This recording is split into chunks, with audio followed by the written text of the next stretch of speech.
विद्यार्थियों नमस्कार। मैं डॉक्टर बी आर शास्त्री, सह आचार्य संस्कृत, बाबू शोभाराम राजकीय कला महाविद्यालय अलवर, आज आपको बीए प्रथम वर्ष संस्कृत विषय के प्रथम प्रश्न पत्र के पाठ्यक्रम में स्थित नीति शतकम नामक पुस्तक के श्लोक नंबर 7 से 10 तक का अध्यापन कराऊंगा। इसमें श्लोक नंबर 7 जो महर्षि भर्तृहरि ने कहा है कि मूर्ख व्यक्ति को विद्वानों के बीच में चुप रहना चाहिए, क्योंकि विधाता ने मूर्खों के लिए एक विशेष आभूषण बनाया है जो उन्हीं के पास रहता है, और वो है मौन। तो मूर्ख व्यक्ति उस आभूषण को विद्वानों की सभा में जब बैठें तो उस आभूषण को पहने, उसको अपनाएं, तो ही उनकी शोभा उसमें रहती। ये है कि स्वायत्तम एकांत गुणम विधात्रा विनिर्मितम छादनम अज्ञतायः विशेषतः सर्वविदाम समाजे विभूषणम मौनम पंडितानाम। इसमें स्वायत्तम एकांत गुणम, स्वायत्तम उनके स्वयं के पास ही होता है, स्वयं का अधीन होता है वो गुण। एकांतम गुणम उनके लिए विशेष गुणकारी, जो विशेष गुणकारी गुण है, जो अत्यंत गुणकारी जो चीज़ है वो विधात्रा विनिर्मितम विधाता के द्वारा बनाए हुआ। छादनम अज्ञताया उनकी अज्ञानता को ढकने के लिए, छादनम अज्ञताया अज्ञानता को ढकने के लिए, विनिर्मितम बनाए हैं उनकी अज्ञानता को ढकने के लिए। विशेषतः सर्वविदाम समाजे, विशेषतः सर्वविदाम समाजे, विशेषकर वो उसको कहाँ पहने? सर्वविदाम समाजे, सर्वज्ञानियों की सभा में, विद्वानों की सभा में, जहाँ विद्वान बैठे हों, विशेष ज्ञानी जहाँ बैठे हों, वहाँ मूर्ख व्यक्ति उस मौन नाम के आभूषण को पहनने, उसका उपयोग करे। विभूषणम मौनम अपंडितानाम, मौन आभूषण है जो अपंडितान मूर्खों का मौन आभूषण बनाया है विधाता ने, विशेषकर सर्वज्ञानियों की सभा में जब बैठें तब उसको अपनाएं, और वो उनके स्वयं के अधीन होता है और उनके विशेष गुणकारी होता है। एकांत गुणम अत्यंत गुणकारी है जो उनके लिए। स्वायत्तम एकांत गुणम उनके स्वयं के अधीन होता है, एकांत गुणम विशेष गुणकारी है वो आभूषण। विधाता ने निर्मित बनाया है उनकी अज्ञानता को ढकने के लिए, और विशेषकर सर्वज्ञानियों की सभा में उसको पहने। इसमें से ये आपको ध्यान रखना चाहिए कि इसमें से लघुत्रात्मक प्रश्न आने की संभावना होती है कि विधाता ने मूर्खों का आभूषण क्या बनाया है। तो आपको केवल लिखना है मौन। 2 नंबर का क्वेश्चन आने की संभावना रहती है कि विधाता ने मूर्खों का आभूषण क्या बनाया है? मौन। श्लोक नंबर 8 अगला। इस श्लोक में का ये भाव है कि इसमें कहा गया है कि विद्वानों के पास जाने से, विद्वानों की संगति से व्यक्ति का अहम समाप्त हो जाता है, उसका घमंड समाप्त हो जाता है। इसमें कहा गया यदा किंचित ज्ञो अहम द्वीप मदांध संभवम तदा सर्वज्ञो अस्मि इति अवलिप्तम मम मनः। यदा किंचित बुद्धजन सकाशात अवगतम तदा मूर्खो अस्मि इति ज्वर इव मदो में व्यपगतः। राजऋषि भर्तृहरि कहते हैं कि विद्वानों के पास जाने से किस तरह अहम समाप्त हो जाता है। इसमें कहा गया यदा किंचित गे, जब मुझे कुछ ज्ञान हुआ, किंचित मन कुछ, जब थोड़ा सा ज्ञान हुआ। यदा किंचित गे, जब मुझे थोड़ा सा ज्ञान हुआ, अल्प ज्ञान हुआ, तो अहम द्वीप इम मदांधा संभव, मैं हाथी के समान मद में अंधा हो गया, घमंड में मैं हाथी के समान घमंडित हो गया, जैसे हाथी के समान घमंड में चलने लगा। और मुझे कैसा एहसास हुआ? तदा सर्वज्ञो अस्मि, तब मुझे ऐसा एहसास हुआ, मैं मानने लगा कि सर्वज्ञो अस्मि, मैं सर्वज्ञ हूँ, मैं बहुत कुछ सब कुछ जानने वाला, मेरे समान विद्वान कोई नहीं है। तो तदा सर्वज्ञो अस्मि, तब मुझे ऐसा एहसास हुआ या मानने लगा कि मैं सर्वज्ञ हूँ। इति अवलिप्तम मम मनः, इस भाव से अवलिप्त हो गया मेरा मन, मेरा मन में ये भावना आ गई कि मैं सर्वज्ञ हूँ।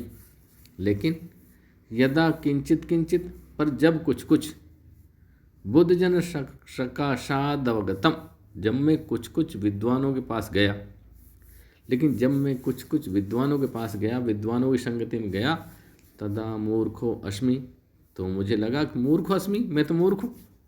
और मेरा जो घमंड था, ज्वर ई मदों में व्यपगते, और मेरा जो घमंड था वो घमंड बुखार के समान उतर गया, मेरा घमंड दूर हो गया। तो इसमें इसका भाव यही है कि विद्वानों की संगति से, विद्वानों के पास जाने से, उनके नज़दीक रहने से व्यक्ति का मन जो घमंड है, अहम है, वो समाप्त हो जाता है, दूर हो जाता है, वो साधारण समान हृदय व्यक्ति हो जाता है। अगला श्लोक नंबर 9, इसमें कहा नीच व्यक्तियों के लिए कहा है कि नीच व्यक्ति जो कर्म करते हैं, उस कर्म को करते हुए वह कभी भी यह विचार नहीं करते वह कर्म नैतिक रूप से ठीक नहीं है, वह आचार उसका अच्छा नहीं है, या उसके विषय में कोई क्या कहेगा, वह कार्य सामाजिक दृष्टि से कैसा है। वो जो कार्य चोरी करना है उसको, या अनाचार करना है, अनैतिक कार्य करना है, जुआ खेलना है, किसी के साथ हिंसा करनी है तो करता है। वो ये विचार नहीं करता कि ये लोग इसके बारे में क्या कहेंगे।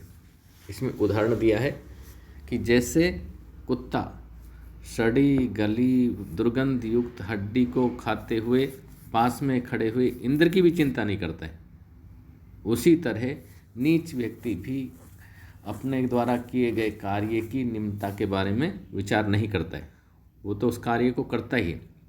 जैसे इस श्लोक में कहा है, कृमिकुलचितम, कृमिकुलचितम कीड़ों से भरी हुई। तो कुत्ते के लिए कहा है, जो कुत्ता सड़ी गड़ी हड्डी को खाता है वो कैसी हड्डी है? कृमिकुलचितम, कीड़ों से भरी हुई, और लाला किल्लम, लार से सनी हुई, कीड़ों से भरी हुई, लार से सनी हुई, विगंधी, दुर्गंध युक्त, जुगुप्सितम, घृणित, निरूपम, उस हड्डी क्या, निरूपम मन बड़े अनोखे, रस के समान, प्रीत्या प्रेम से खादन, खाते हुए, अस्थिमन, उस हड्डी को, निरामिषम, जिसमें मांस भी नहीं, उस मांस रहित हड्डी को खाते हुए, कीड़ों से भरी हुई, लार से सनी हुई, दुर्गंधयुक्त, घृणित, उस मांस रहित हड्डी को बड़े अनोखे रस के समान खाते हुए, निरुपम, अनोखे रस के समान खाते हुए, सुरपतिमपि स्वमन कुत्ता, सुरपतिमपि, इंद्र की भी, पास और स्तंभ, पास में खड़े हुए, पास में खड़े हुए इंद्र की को भी विलोक के देख कर विशंकते, क्या शंका करते हैं? पास में खड़े हुए इंद्र को देख करके भी क्या शंका करता है क्या? क्वेश्चन मार्क, अर्थात नहीं करता, वह पास में खड़े हुए इंद्र की भी चिंता नहीं करता है। तो इसी तरह न ही गणयति क्षुद्रो जंतु परिग्रह फलगुतम, तो वास्तव में जो क्षुद्र प्राणी है, नीच व्यक्ति है, नीच प्रकृति का मानव है, वह ग्रहण किए हुए कार्यों की नहीं गिनता है, नहीं सोचता है, परिग्रह फलगुतम, परिग्रहण ग्रहण किए हुए कार्य की निम्नता को, वे कार्य कितना नीच है, बुरा है, अच्छा नहीं है, सामाजिक दृष्टि से ठीक नहीं है, लोग क्या कहेंगे, वो किसी की चिंता नहीं करता, ना माता पिता करता है, ना यार दोस्तों की, यानी किसी नागरिक की, किसी के बारे में नहीं सोचता है कि उसके बारे में लोग क्या कहेंगे। उससे वो काम करना है तो करता ही है, वो नहीं सोचता है कि उसका उस कार्य की श्रेष्ठ। तो इसमें एक तो यह है कि लघुत्रात्मक प्रश्न भी आ सकता है कि नीच प्राणी क्या विचार नहीं करता हुआ है। तो इसमें कहा है ग्रहण किए हुए कार्य की तुच्छता को नहीं विचारता है, नहीं देखता है, ये हो सकता है। या सड़ी गली हड्डी को खाते हुए कुत्ता पास में खड़े हुए किसकी चिंता नहीं करता है? इंद्र की भी चिंता नहीं करता है। अगला श्लोक नंबर 10, श्लोक इसमें कहा गया है कि जो व्यक्ति सोच विचार कर कार्य नहीं करते, निर्णय नहीं करते कि उन्हें अगला कार्य क्या करना है और उसका परिणाम क्या होगा, तो उनकी सैकड़ों प्रकार से नीचे पतन होता रहता है, नीचे से नीचे गति आती रहती। इसमें उदाहरण दिया है गंगा का। जैसे गंगा पहले स्वर्ग में रहती थी और वहाँ से फिर वो शिव जी के सिर पर आई, और शिव जी के सिर से वो कहाँ गिरी? हिमालय पर्वत पर, और हिमालय पर्वत से और नीचे कहाँ आई? पृथ्वी पर, और पृथ्वी से जाकर वो सागर में समा गई और उसका अस्तित्व समाप्त हो गया। तो नीचे से नीचा पद वो प्राप्त करती गई। इस विषय में ये कहा गया है शिरः शार्वम स्वर्गात। इसमें कहा गया स्वर्गात माने स्वर्ग से, शिरः शार्वम स्वर्ग से तो शिव जी के सर पर, शिरः शार्वम शिव जी के सिर पर, स्वर्गात स्वर्ग से, स्वर्ग से कहाँ गिरी? शिव जी के सिर पर। और पशुपति शिरस्ते, पशुपति शिव जी के सिर से कहाँ आई? क्षितिधर्म पर्वत पर, हिमालय पर्वत पर। शिव जी के सिर से वो हिमालय पर्वत पर आई। और फिर महिघ्रात उत्तुंगात, ऊंचे पर्वत से अर्थात हिमालय से। हिमालय से फिर कहाँ गिरी वो? कहाँ आई? अवने, पृथ्वी पर। और अवनेश्चापि जलधिम, और पृथ्वी पर गिर के कहाँ गई वो? जलधिम, सागर में जाकर समा गई। तो अधो अधो गंगा यम पदम उपगता, तो नीचे से नीचा पद गंगा प्राप्त करती गई। स्तो का मतलब छोटा। तो विवेक भ्रष्टा नाम, वास्तव में विवेक भ्रष्ट, जो बिना सोचे विचारे कार्य करते हैं कहते हैं विवेक भ्रष्ट। बिना सोचे विचारे कार्य करने वालों का भवती होता है विनिपात शतमुखम, सैकड़ों प्रकार से उनका पतन। विनिपात मन पतन, सैकड़ों प्रकार से उनकी हानि। तो इस श्लोक में ये कहा गया है कि जो व्यक्ति बिना सोचे विचारे कार्य करता है, आगे के परिणाम को नहीं सोचता, उसका नीचे से नीचे पतन होता रहता है, उसकी हानि होती रहती है और वो नष्ट होता रहता है, नुकसान को प्राप्त होता है। जैसे गंगा, यह भागीरथ के द्वारा गंगा का अपने पूर्वजों को उद्धार के लिए पृथ्वी पर लाने वाली जो कथा की ओर संकेत है कि वह भागीरथ गंगा को नीचे लाया और वह स्वर्ग से शिव जी के सिर पर आई। शिव जी के सिर से फिर वो हिमालय पर्वत पर गिरी और हिमालय पर्वत से वो धरती पर आई और धरती से, पृथ्वी से वो सागर में समा गई। और वो नीचे से नीचे, कहाँ तो स्वर्ग में रहती थी, और नीचे से नीचे स्थान वो प्राप्त करती गई। इसी प्रकार जो व्यक्ति बिना सोचे विचारे कार्य करता है, उसका निरंतर पतन होता रहता है, निरंतर हानि होती रहती है और वो समाप्ति की ओर चला जाता है।